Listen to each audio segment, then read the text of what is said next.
Finally, we took on a great responsibility in dealing with the American president's plan, and we presented a response that would fulfill the interests and rights of our people and save their blood. This response included our vision for stopping the war.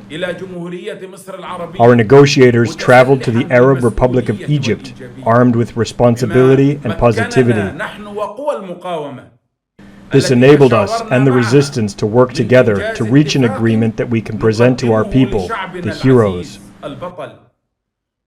Today we are announcing that we have reached an agreement to end the war and aggression against our people and to implement a permanent ceasefire.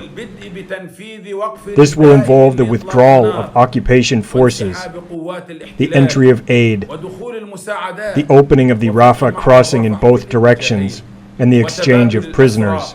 Trusting Trump. Why Hamas gambled on giving up Gaza hostages. The turning point. In a surprising twist in the Gaza conflict, Hamas, long critical of Donald Trump, placed its trust in the U.S. president to broker peace. Once calling him a recipe for chaos, the group's shift came after a pivotal phone call last month.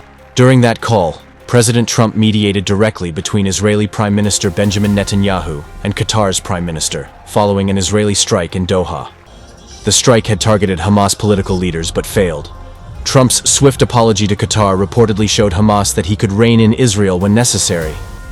Two Palestinian officials told Reuters that this incident gave Hamas confidence that Trump might be able to enforce a ceasefire, even if they surrendered all remaining hostages. The ceasefire gamble.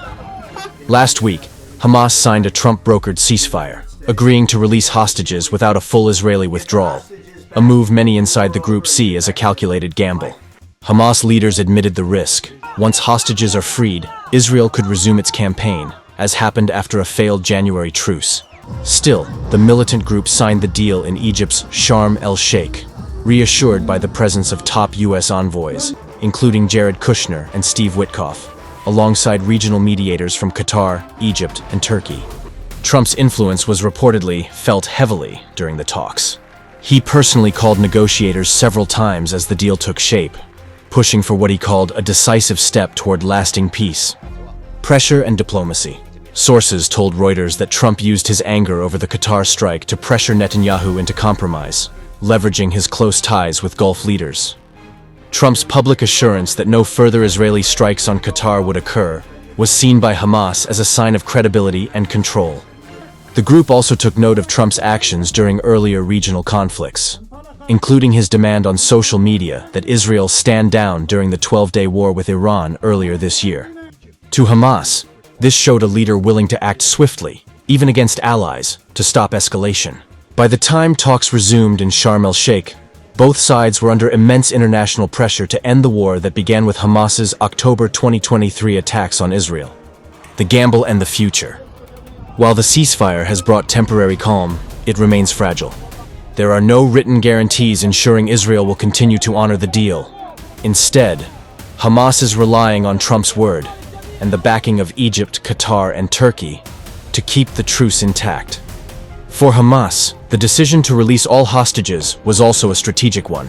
Officials privately acknowledged that holding captives had begun to erode global sympathy for Palestinians, and continuing the practice risked isolating the movement further. Still, the gamble could backfire if Israel resumes its operations or if political dynamics shift. But for now, both sides appear committed to a delicate peace, one driven as much by diplomacy as by necessity. Trump is expected to visit the region soon for what some are calling a victory lap, at the invitation of Egyptian President Abdel Fattah al-Sisi, a move analysts say could help solidify the ceasefire or test its limits.